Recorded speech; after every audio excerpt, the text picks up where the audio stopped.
Good morning and welcome to the Sports Debate Podcast. I am your host, B.A., along with James Martin and Jack Hurst. I hope everybody is doing fine out there in podcast land. We are going to get right to our debates. The first question is going to be, which NBA player is under the most pressure entering the playoffs? Go ahead, there, James. Let you have that one. Okay, so there's plenty of players to choose from with this because right now you can look and see that there's like people like such as LeBron, even though I know Jack's going to say that LeBron is not under any pressure. He's done a lot of great things in his career, but the pressure is applied to himself, because he's still chasing goals supposedly, where he's trying to maybe take a last ditch effort to try to capture one last championship in this last run, and it doesn't look like it's going to happen. But this is not the guy I'm choosing. The guy I'm choosing is a guy who has never won a championship, but has had great opportunities. I mean, he's had an illustrious career, and he's still playing right now, of course. And that's none other than James Harden. James Harden has been everywhere. James Harden was a number 3 overall draft pick in 2009, I believe. 2009, and he was the sixth man of the year when OKC went to the championship in 2012. Yeah, obviously they didn't stand a chance against the Heatles with LeBron James, Chris Bosh, and Dwayne Wade. Got traded after that, went to Houston, was unleashed. Probably had it. Good morning, Richard. Had his greatest scoring uh, average with 36 points, and he's constantly been a triple double waiting to happen. And he got an MVP in 2018, but he's had a lot of falters, man. If you look at whether it was with Houston, it was with the Clippers, it was with the 76ers, the Nets. He's been on teams where, either you had a big three or you were the main option, you were the second option. But he's been a guy that's been in the playoffs where he's faltered, meaning he's I don't want to put the word choke on him because I don't like putting that label on folks, but he's had that label placed on him for moments that he's had in the playoffs where he's had 40 games in the playoffs, believe it or not, where he's had more turnovers than he's had points. And in elimination games, he's lost a lot of elimination games where he's had like lackluster efforts, where he's had, like in 2017 versus the Spurs, he had 9 points. In an elimination game, he had 13 points. And in 6 and 7, he had 13 and he had 9 points. Against the Golden State Warriors, he faltered. And this is a guy that's a 6-time All NBA, first team All NBA. Like I said, an MVP. He's there with Donovan Mitchell in Cleveland and Jared Allen. I think they have an opportunity to do some things in the East, but to me, as where his career is right now, he's under the most pressure because he's 36 and there's not much time left for him to really be like a critical player in an offense. Because again, for a guy that's produced that much offense, he has nothing really to show for it. He's only been to one championship, like as I mentioned before, and they've maybe been to a couple of like semis and Western Conference final, but against the Spurs. I mean, that was a semi as well. And I don't know. I just don't. I think he's under the most pressure to me right now to try to get something done before his career ends. I mean, it's a good choice. I'm not going to knock your choice, but by now we're resigned to James Harden in the playoffs that they're not quite going to get it done. And the Cavaliers aren't expected to win an NBA championship. They're considered a bit of a long shot, even though realistically they do have a chance, to come out of the East. But we're kind of used to it with Harden, him not winning it. So let's say the Cavaliers get beaten in the Eastern Conference Finals in 7 games and he plays well. we're not going to look at it, oh, Harden failed again, because he has Donovan Mitchell on his team. So we're going to look at Mitchell the same way. I called an audible.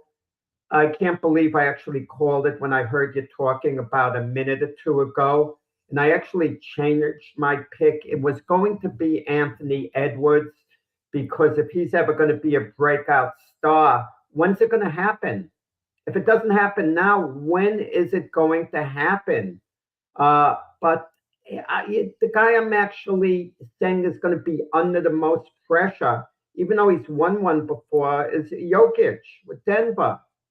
And the reason why, he's really got to carry the team. He's got to play the series of his life, or, game after game, which he's capable of doing, for Denver to win an NBA championship. And Denver's capable of winning an NBA championship. Didn't they play OKC yesterday and blow them out, if I'm not mistaken? Mm-hmm. I didn't look at I didn't see the box score this morning, but I'd venture to guess he had a really big game. And I guess that was a statement game for Denver. And Jokic is going to have to pressure on him this series. I know he's won one before, but he's not content with winning just one. He wants a little more of a legacy than that. And you get the feeling that the Denver team is relying on him more than the Timberwolves are relying on Anthony Edwards. The Denver Nuggets are relying more on Jokic than the Cleveland Cavaliers on James Harden, because the Cavaliers have some nice pieces around Harden. Mobley, Allen, and of course Mitchell, etc. But Jokic is the man. I know he's got Murray there, but he's the guy who's got to produce big time, major impact. And you could say that about any team. They have one super player that's got to produce big time.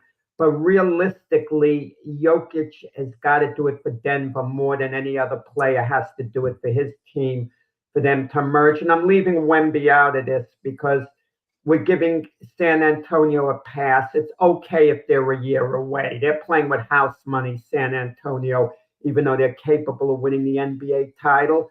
It's okay even if they go out in the first round this year and get upset, because we all know their team of the future. This might be Denver's last stand, and it's all on Jokic's shoulders. I'm going to say a rebuttal just for a second. I hear you, what you're saying, but you're the guy that tells me that you can't have pressure on a person like you just mentioned. Even though you mentioned that he has a championship already, he's won one. He's the 3-time MVP and he's got a championship. So he don't really have a lot of pressure on him unless he's putting it on himself, like I mentioned with LeBron. LeBron's chasing ghosts, but that's why I didn't pick LeBron, because, again, he has an illustrious career. So does this guy. The one thing that, again, if he retired at this moment, and Jokic, you couldn't say anything bad about his legacy, because he got a championship to go with everything that he's accomplished in the league, which is, at his peak, he was the greatest. James Harden, for sure, definitely has failed. I think at mostly. His career is not a failure. You're right what you're saying, but you're missing the point. For legacy, who's it more important for? Harden or Jokic? I'll agree with you on Harden in that respect. You're correct. But who's under the most pressure to perform and carry their team? And Jokic is under the most pressure. He's got to carry his team. Harden can play so-so, and the Cavaliers could conceivably win it all, because they have other pieces who could step up, even though Denver does to a degree as well. If Jokic doesn't play great, there's no chance of Denver winning it all. But so you're telling me, though, if Harden, let's just say, more pressure should be on Harden, because if you have a team like this, it's like, look at what his past. He's had big threes and they failed. If you have a team like this, they're actually great defensively in Cleveland, and you still lose, they're going to look at him and say, you're part of the problem, no matter, because everywhere you've gone, this is what has occurred in the biggest moments. Donovan Mitchell, I'll argue, is more important. He's the A side. Harden's the A- side of the Cleveland Cavaliers. Jokic is the A+ side, and no one's close on that team. Fair enough. So just to validate a point, yesterday Denver beat OKC without Murray and without Jokic. So, and I didn't see the box score. How do you like that? Oh, neither Jokic didn't neither play played. either. They were DNPs. I mean, let's be fair here. Let's be fair here. I don't know who did all the players play because they won their they clinched their division. I mean, they clinched the West. Yeah. So I mean, did OKC even play their main starters? Let's see. Wiggins played. Yeah, they pretty much sat down too. Okay. So it's like a next. It was bench versus bench basically, or without the star players. There you go. Right. There you go. Yeah. Okay. So I wouldn't consider that a statement game, but anyway, the player that I would probably pick actually is the guy that you've been talking about intermediately, which is Donovan Mitchell. You got to look at this in 5 seasons in the league. Mitchell was only able to lead the Utah Jazz as far as the second round of the playoffs. He did this on 2 occasions, only to be defeated by Houston and the Clippers. And then he came over to Cleveland, and the second round ceiling appeared to be having to follow him over the last 2 years. They lost their Eastern Conference semifinals against Boston and Indiana. And one of those playoffs was bad because, like last year, because they were a number 1 seed.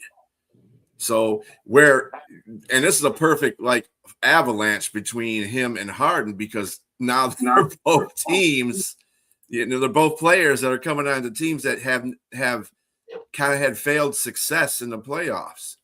And I think really for Donovan Mitchell, it's something that that's some step he needs to hurdle as well. He's just a younger version of James Harden, in my opinion.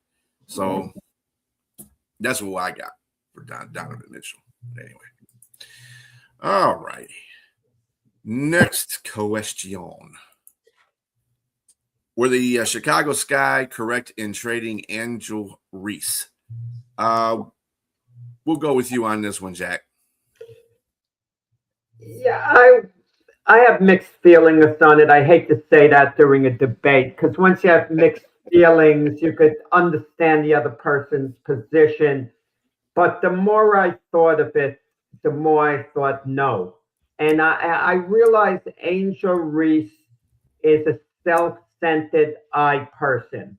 Okay, as a teammate, she trashed her teammates and she individually pointed some things out. And it's easy to say, well, Angel Reese wants to win. She wants to do this. She wants to do that. But are we going to trade every player that complains about their team? Every player, then there's no such thing as, team control with the player. They're all free agents. They can switch teams next week if they want. And it amazes me the way teams give into players. Now, Angel Reese, in fairness to her, in fairness to Angel Reese, she didn't demand a trade. She didn't absolutely demand it, at least not publicly. But she so turned off the organization and her teammates with her remarks and her self-centered attitude. They wanted to move on from her. I can understand, and I'm going to be able to understand James's position, but I feel the Chicago Sky should have held on to, because she is a talent. She's a heck of a good player. If you get beyond everything else, I mean, she grabs rebounds virtually like no one else. Okay, she can score, she can play defense, and eventually you hope to make that team better. And she should be a centerpiece of that team. And, her attitude, I think, would have been kept under control to an extent going forward, because Angel Reese is about Angel Reese and her marketing opportunities. So if she's going to go public and do anything to embarrass her teammates, she's just going to make it a little worse for herself marketability-wise. Plus, I don't know Angel Reese as a person. Maybe she has a need to be liked by her teammates. so we don't know what goes on really behind the scenes. But we do know this: she was way out of line. The way she pointed to, one of her other teammates, oh, well, maybe she's too old to do this or that. I mean, you don't just do things like that. I mean, so there's more to Angel Reese than just being jealous of Caitlin Clark. She has a side that she'll go at it with other people as well, and maybe even her teammates. But do you trade her? You don't trade her unless the situation becomes so unbearable to keep on the team. And that wasn't the case. The Chicago Sky traded her because basically they don't like her. They don't like her. They wanted to get rid of her because they didn't like having her around anymore. She's very distasteful to have around, they felt. So they traded her for 2 number-1 draft choices. We don't know how those draft choices are going to come out. But I could tell you, they're not going to be as good as Angel Reese. Maybe it'll work out with the draft choices. So I think the Chicago Sky should have held on to Angel Reese, worked with her, had her reach out to teammates, communicate with them, because I feel Angel Reese could have been, in a sense, I don't want to use the word rehabilitated, but she could have been made to understand you get along with your teammates. And one last thing, imagine the Chicago Sky front office had Kobe Bryant and they were in charge of the Lakers. They would have traded Kobe in his prime when he was unbearable when he was with the Lakers, but they kept him and they won 3 NBA titles as a result. Yeah, but with Kobe, they had a great coach there, and they elected to go with the youth movement. And Kobe and the coach actually they made amends because they were at odds too as well. And so I mean, but in this situation, I don't know what the coach was thinking. I don't know what the culture was, but I mean, as usual, Jack, you ride this fence. You need to start carrying the saddle to your debates because you will sit on the fence and debate both sides, and I can't even get into the mix yet. I haven't even said a word. You're speaking for me. So with that said, I mean, yes, they should definitely. They were correct in trading her away. It was just too much. I mean, you don't just come lambaste your organization. You've only been in the organization 2 years, and I'm an Angel Reese fan. From her perspective, I could see, she come from a championship pedigree at LSU. She wanted to win, but you got to give it time. Jordan took a long time to get to where he was, and like one of the posters said something about her shooting. Yes, a lot of the rebounds were from her own misses. I mean, she's missing layups right off the bat, And I love Angel Reese as a player. I think she the 12 rebounds, over 14 points, but they were 23 and 61 with her. And you're not winning, and you got the complaining going on like this against your organization. Those sort of things should be in-house, and it probably was in-house, but I don't know. Maybe but this is how the younger generation does. And they will put things out on social media. They say things out loud, and some of the things this is something that should be inclusive within your organization, within your locker room. Don't put it out there. Letting your team and other fan bases know that you're not having a good time where you are. And so, and I know that they've done this in the past with Elena Del Don in 2017, trading, and Candace Parker let her go after the championship win in Chicago. Sylvia Fowles went on to win 2 championships with the Minnesota Lynx after they traded her away. So the success hasn't been great for them, but they got 2 first-round draft picks. They probably could have got a little more out of the dream if they wanted it. I wouldn't have just given her away for 2, but 2 sounds like there's something they can build upon and get, a couple of, especially depends on where they are. What's Juju? What's the young lady out of USC? What's her name?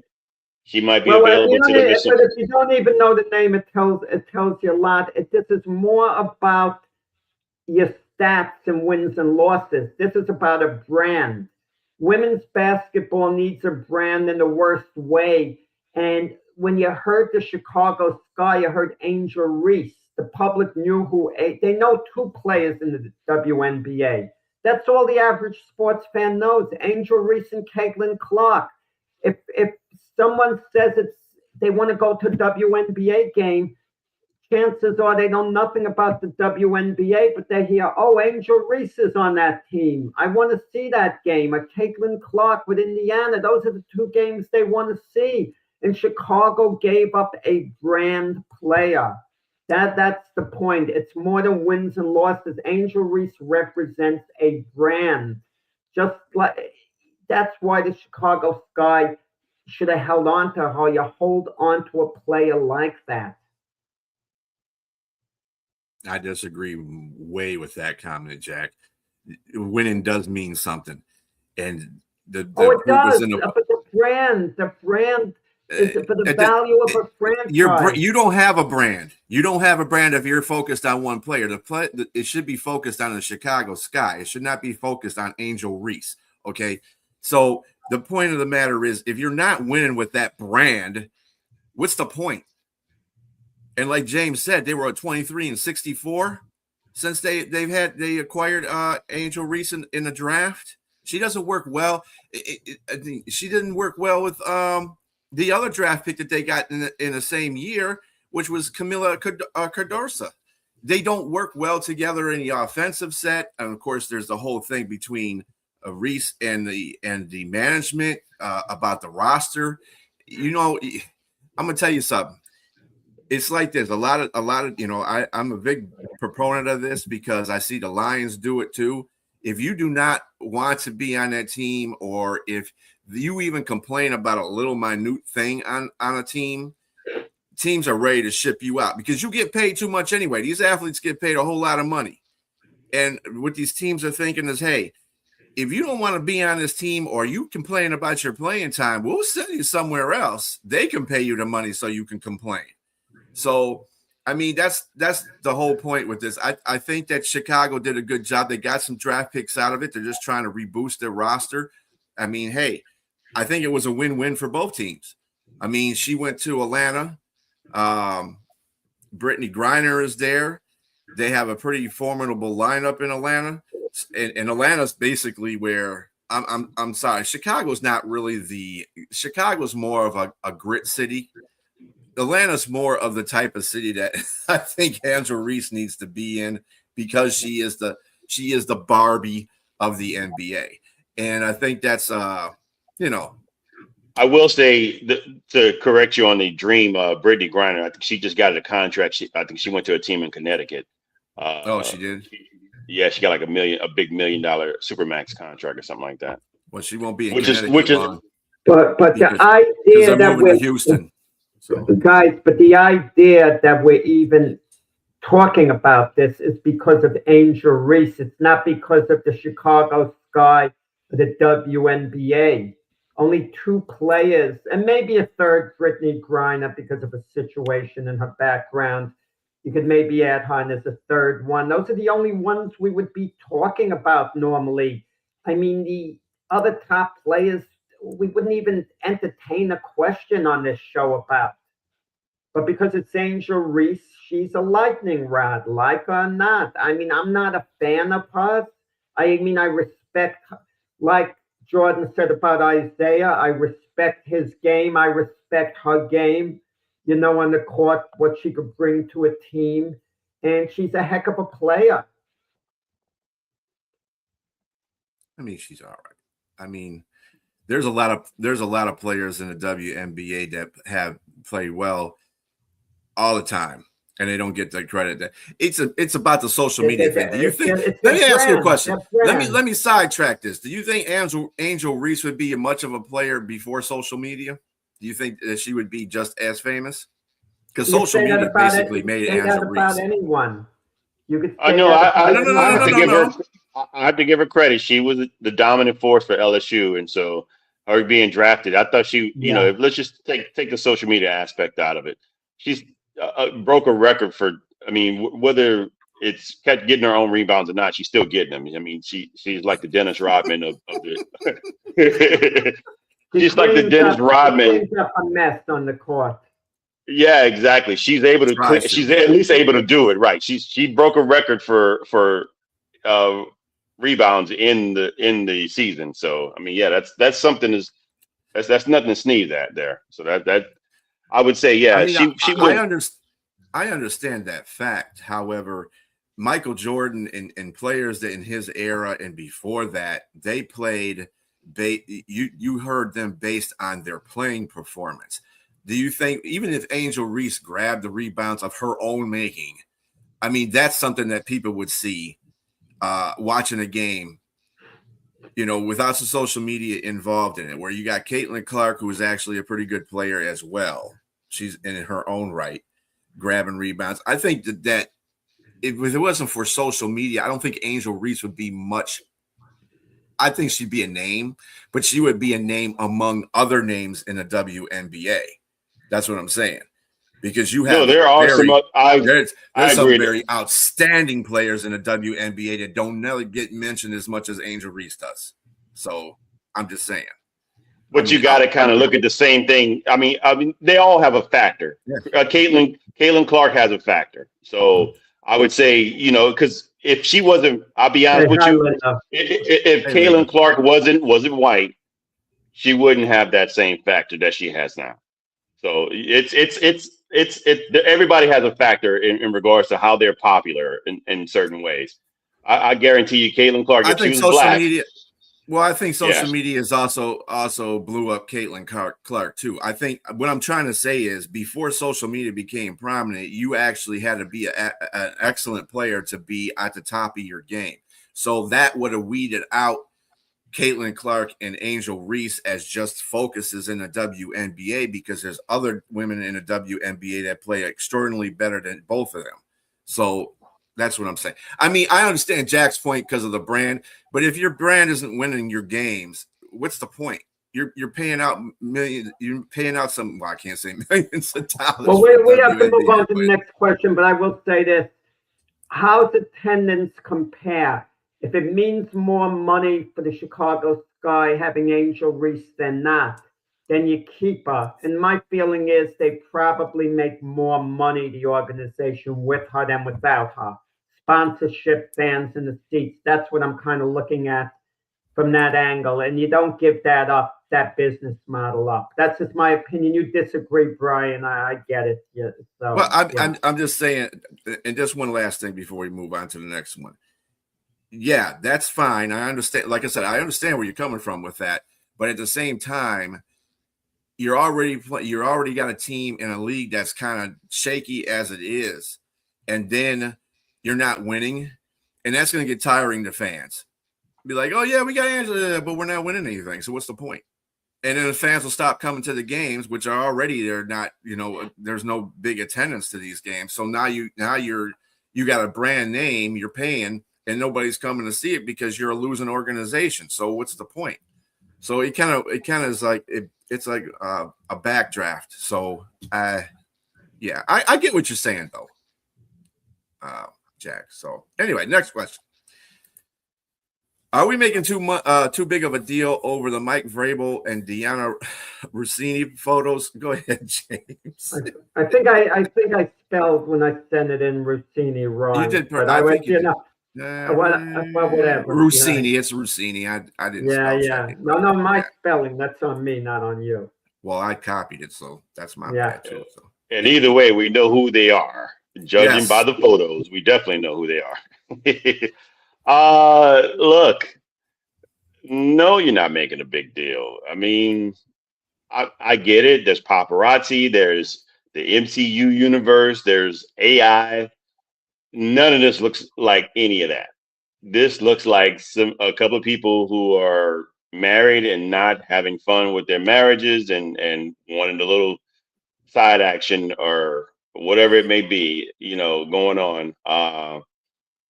Yeah, and there's even more footage that they try not to say not to make a big deal of it. There's other people outside of the footage of the camera, that are friends and everybody, 15 more people or something like that there. Yeah, well, I mean, regardless, I mean, I'm in the crowd. I'm not about to be holding hands and hugging, in my bathing suits. It's just kind of weird. And with that said, also there's also footage of Deanna Rossini in her comments and in commentary when she's sitting down on a panel, kind of blasting her husband. I don't know. Maybe I know there's short takes when I caught the footage of it, but she's talking about divorce, and one take she's talking about their text messages not being very vague with each other, like as if we don't know each other, like hello, that sort of thing. It's just pretty dead, kind of giving indications that she's not happy in her marriage, and this is all before those pictures. So I mean, just everything present as what you view, what you give people. So, I mean, yes, if even if you think it's innocent or whatever it may be, you're in the public eye. Why would you even put yourself in that position? So, yeah, I do think no one's making a big deal of that. I'm saying yes. Let me see. Are we making too big a deal? No, I don't think it's too big a deal. I think it's a big deal. For sure. And I won't get too much more into that. Yeah, it's amazing that James's know-it-all attitude has no bounds. He knows the type of marriages they have. Amazing the way James knows stuff like that from the inside. I mean, isn't that Diana Rossini's job to be an investigative reporter? To get well, she said things about her own marriage. She said pictures are deceiving. Pictures are very deceiving. I mean, James had made mention only one time quickly with Jerry Jones when he was 14 years old, standing in the back of a room. You evaluate Jerry Jones as part of the Ku Klux Klan because he's in the back of a room as a 14-year-old. I mean, come on, guys. I mean, I could tell you firsthand how deceiving pictures are. I could show you the greatest photo of myself presenting Manny Pacquiao the Fight of the Year award, my arms around him, and we're looking at one another, and the two of us have the greatest bond possible based on that picture. But I actually had no bond with Pacquiao, presenting him the award. If you want, I'll send you guys that in private to remind me during the week. No bond with him at all. But for a split second, Pacquiao turned around. We looked at one another smiling like we were buddy, and I could present that photo. That proves that me and Manny are really good, that we're really great, What do we see in that photo? People give one another a hug all the time. Photos. Colleagues give one another a hug all the time. They were hanging out at the pool over there, and it was in the open and public over there to see. We don't know. Possibly something's going on. I'm not naive enough to think that maybe that's not the case, but there's not enough evidence of it. As far as her putting things out about a husband being a dull guy, it sounds like she was joking around in those photos. She's still married to the guy. Couldn't she divorce him at any point? Don't tell me she'd be too shy to have a divorce. He doesn't own the sports team or something like that, where she wants to stay married to him because of his, generational wealth, the guy she's married to. I don't know what he's doing, but he's certainly not in the public eye as this ridiculously wealthy guy. And she has to be making a pretty good income herself. I think we look for reasons with photos and this and that to take things a little out of context. And the only thing I could say about the photo to be critical, you have to sometimes know a little better if you're out in public in this day and age who could be taking a snapshot of you or whatever. And the most innocent thing could be taken out of context. And because of social media, we're making too big, a deal out of this whole thing. And, there's no evidence that anything was anything outside of photos that we could twist and make into what we want.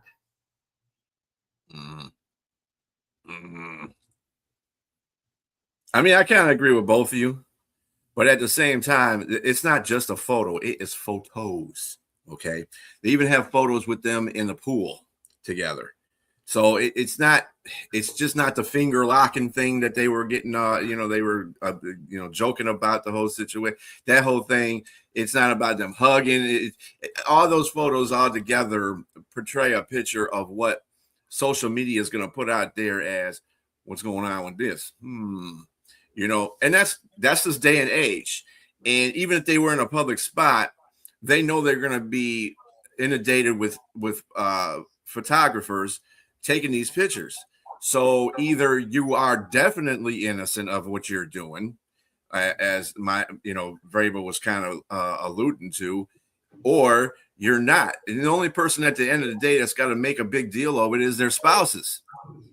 Those are the people that is concerns. Like, hey, babe, I saw you with boy, what's going on with that? You know what I'm saying? Doug, that's something that we could just speculate all day. We can things can look like an egg and an omelet sandwich. You know what I'm saying? But really, it's not. So. Do you guys? I'm curious. I'm going to throw you guys like a knuckleball here. Did you guys ever watch the Andy Griffith Show? Mm-hmm. I did. You know the episodes, right? Remember when Barney comes with those party girls? They're working in the night. He brings them to the jailhouse and they get stuck with them. There was nothing going on with Andy and Barney and those girls, but the perception would be, oh yeah, Andy and Barney are all innocent. And that, guilty. I remember the time. I remember that episode, and the town was like, and that was not even social media. That was back in the day. Yeah. So if you could, that's perception back in the day. And if you have added evidence with photographs, be like, yeah, I caught you in the pool with this guy, and I caught you finger locking with the dude. What's going on? All of a sudden it gets blown out of proportion. Everything gets blown out of proportion nowadays. So you're right. Listen, I see old coworkers. I bump into them once in a while. They could be a woman. And I'll give them quick hug. Imagine someone takes a picture, that moment of the hug going on like this. It gets magnified to the point of being ridiculous. Jack, what you're comparing to is totally different.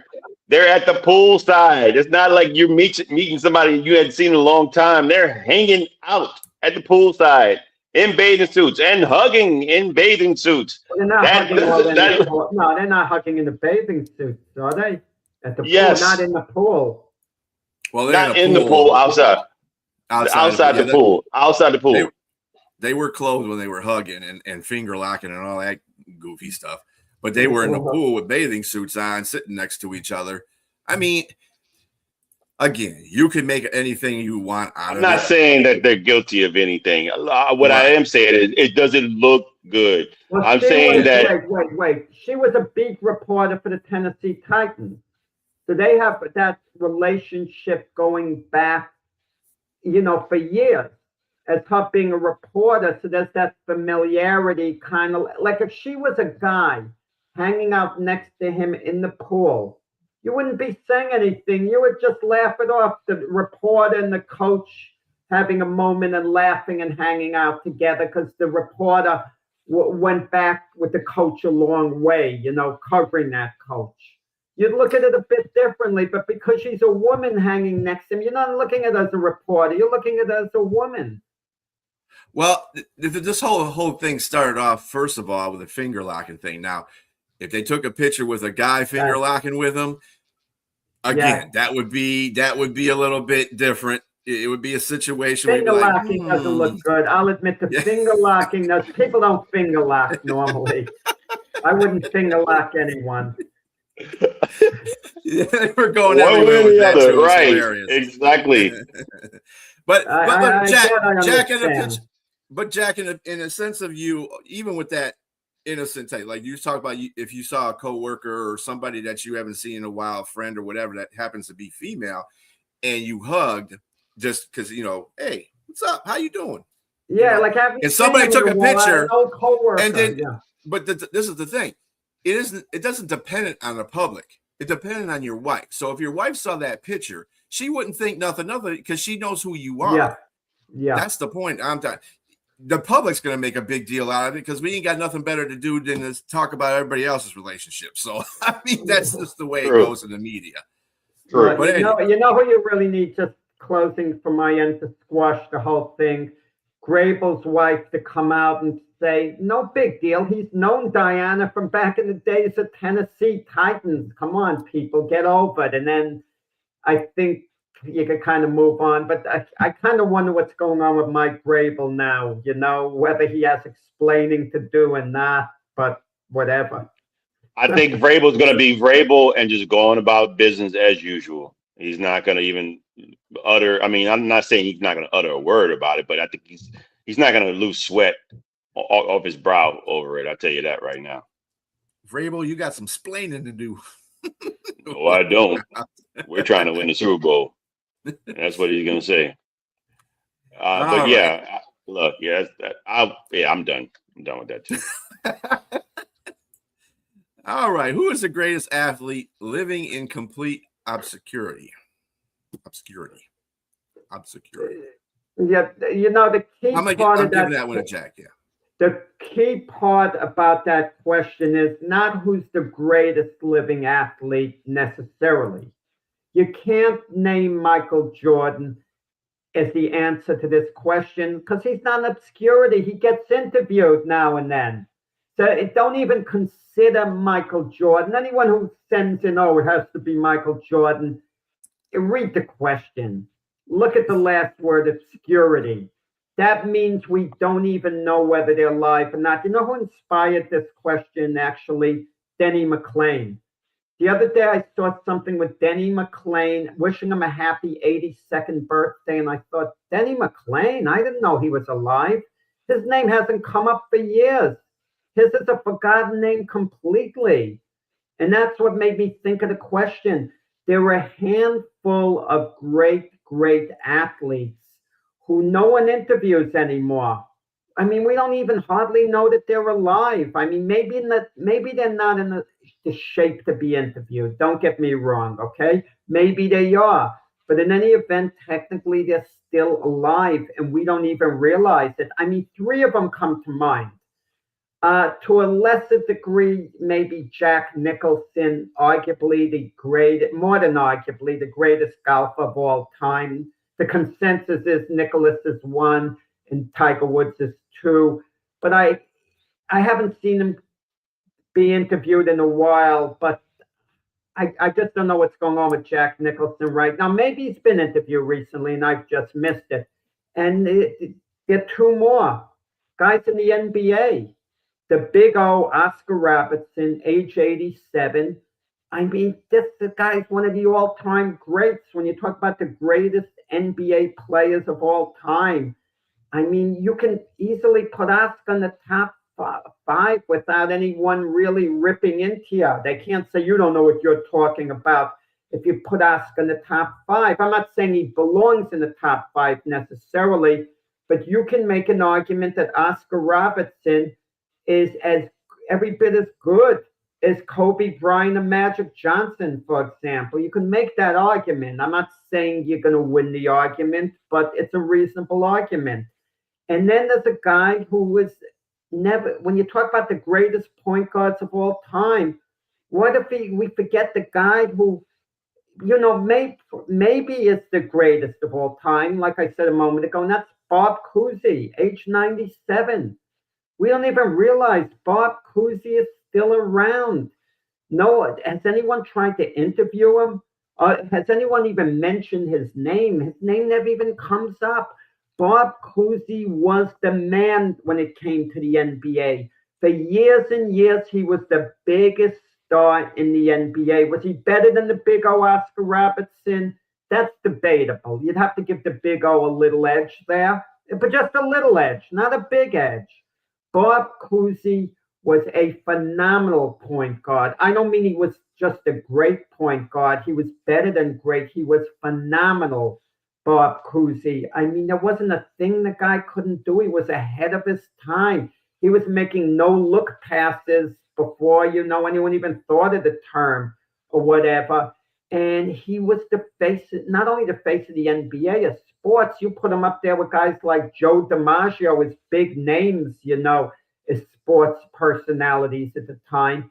And now at age 97, we talk about the greatest players of all time in the NBA, and the guy who some people rated a lot of decades ago as number one, in the 1950s and even to a degree in the 1960s, Bob Cousy, no one talks about him. We don't even know the guy's alive, and he is alive. So that would be my choice, Bob Cousy. That's actually a pretty great choice. Just for you viewers out there, I looked at this question differently. I'm not going to answer the previous answer I had because I thought, maybe someone living in complete obscurity, I thought it could be living or dead because they actually still lived in obscurity. But I don't really have, for anybody that's still living in obscurity right now, I don't have an answer. I just simply don't know. I don't know enough about. The big Oscar Robertson. Oscar Robertson. Yeah, I disagree with that. I don't think he's living in obscurity because he pops up here and there in the NBA. He's had some of the games. He's had some games. Yeah. Oh, okay. Yeah, he does show up. Yeah, sure. And Tiger Woods obviously is not in obscurity. Jack Nicklaus, Richard sending Jack Nicklaus. Now, I do like the idea of that, right? Yeah. And the oldest one thing I will give him is like being the oldest guy to win a PGA or a championship at 46. At 46, yeah. So that's probably arguably like you said, the greatest golfer ever in history.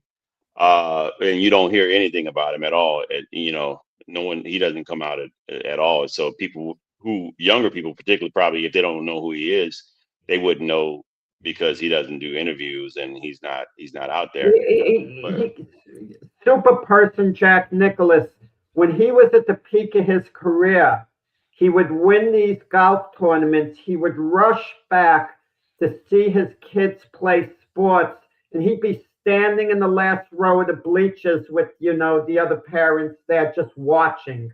Talk about a major star, and he rushed back. And you look at, his priorities there. Super individual. He could be a bit surly in a way, but obscurity is the key. It's not the greatest athlete, obscurity. And Bob Cousy's still alive there at 97. That's what I mean. Well, he's 97. Okay. See, when I looked at this question, I looked at it as somebody that's in between being, almost on the edge of not being with us anymore because they're older. They're 80 in their 80. Like Jack Nicklaus is 88. Jack Nicklaus is 86. Bob Cousy, 97 years old. Of course, they're not going to be obscure. They're old. They're not going to be going any damn where. You know what I'm saying? So you're not going to see them as much. I'm thinking about people that are like in between 70 and maybe 50, somewhere around there where you don't understand, you be like, dang, where has he or she been at for all this time? I remember when he or she could do this, and then I haven't seen that person in a whole bunch of times. And you're right, you think they weren't alive. There's many times when I've been on a podcast where it's like, dang, they're still alive.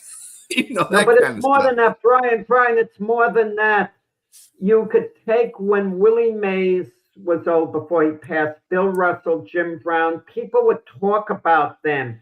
No one is talking about Bob Cousy. You talk about the greatest players in the NBA.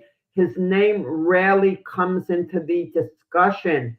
And he's unquestionably one of the greatest ever because I know, being an older guy, there was a point in time before all these legends came on the scene. I remember Bob Cousy was an absolute superstar. As a phys ed major, I take a basketball class. What would the professor be talking about Bob Cousy's two-hand set shot?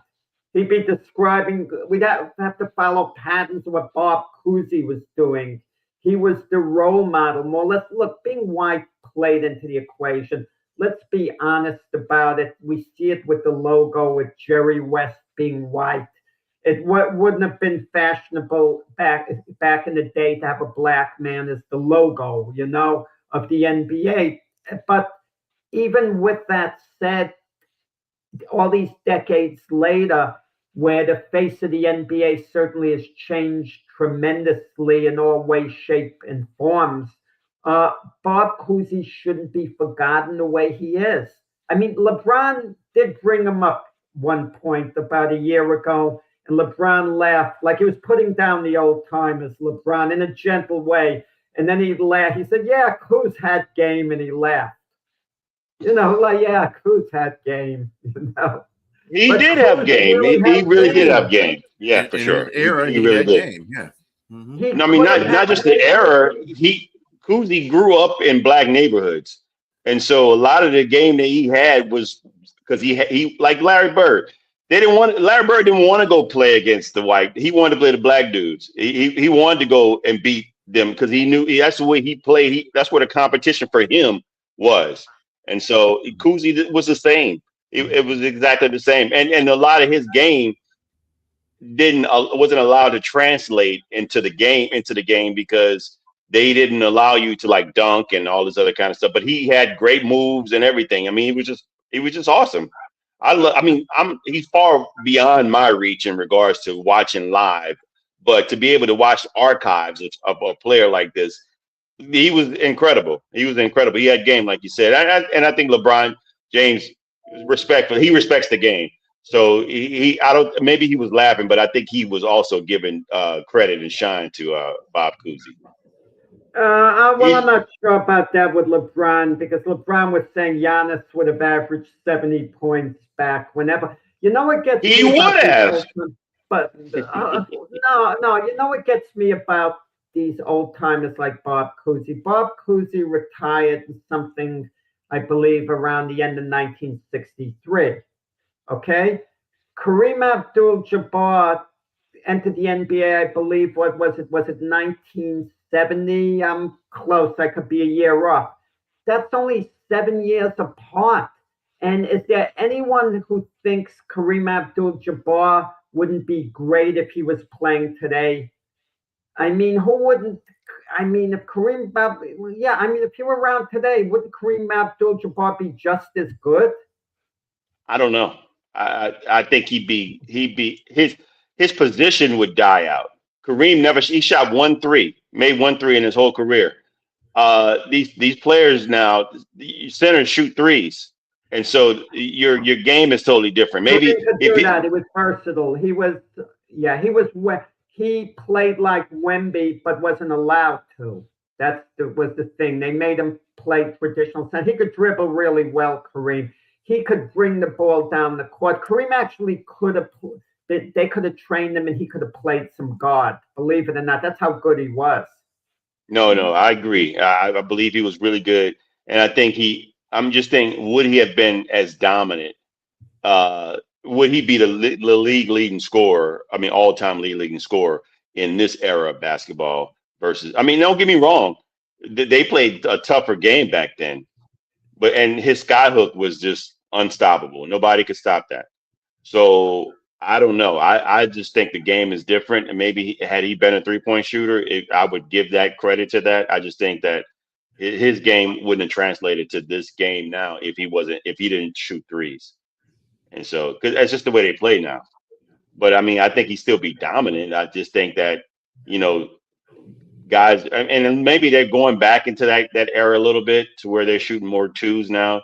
Because teams are playing defense. You have analytics, and it shows if you miss X amount, you might be better off taking threes. But Brian, yeah. Well, I would say this, and this is greatness is achieved by nicknames too. So when you're out in a basketball court as a young gent, and Kareem didn't invent the skyhook, but he kind of perfected it. So when you do a skyhook in basketball, when you're on the court, didn't you yell Kareem when you did a sky? Kareem! That's just like that's like Michael Jordan in air, the air, his airness. LeBron, the king.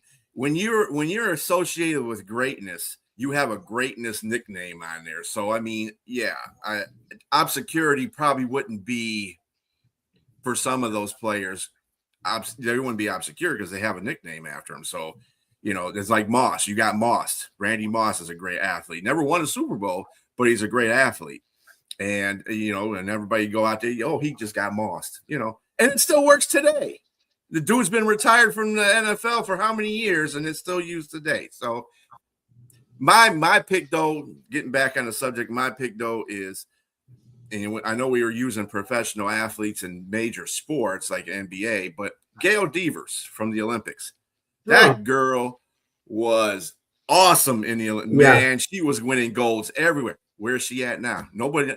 I have not heard from Gail Devers in at least 14, 15 years. Where's she at? What about Edwin Moses? Edwin Moses would be another. Edwin Moses. I don't know as much as Gail Devers. I don't think you hear Gail. Edwin Moses. Yeah. I hear in certain circles, but I don't hear Gail Devers at all. What about Michelle Chung? Michelle Chung. Yeah, her name comes up like in the Olympics when they have, you know, figure skating of any sort. But I've seen track and field, and I haven't seen anybody. I've never heard anybody refer to Gail Devers in track and field. When they're Olympics, I have not heard anybody say that. Carl Lewis. What's the other woman's name? Jackie Joyner-Kersee. Jackie Joyner-Kersee. Flojo's not alive. Yeah, well, she's not alive now, but I'm just saying I've heard those through Olympics. I have not heard Gail Devers at all being mentioned in the Olympics. Really good answer. Yeah. So I mean, yeah, I just went away from the professional aspect of the sports. Well, the coaching wise, Marv Levy's alive, right? Yes. Yeah. I mean, does his name come up? As far as coaches go. I mean, whenever Buffalo gets into a position in the playoffs, I hear his name. So I mean, yeah, I wouldn't consider him obscure. So that's for sure. But anyway, on that note, great questions as always, Jack. Thank you so much for that. Join us again, me, B.A., James Martin, and Jack Hertz next Saturday at 8 a.m. for the Sports Debate Podcast. Catch us tomorrow at 8 a.m. for the Sunday Morning Sports Podcast. We will see you then. Have a great day.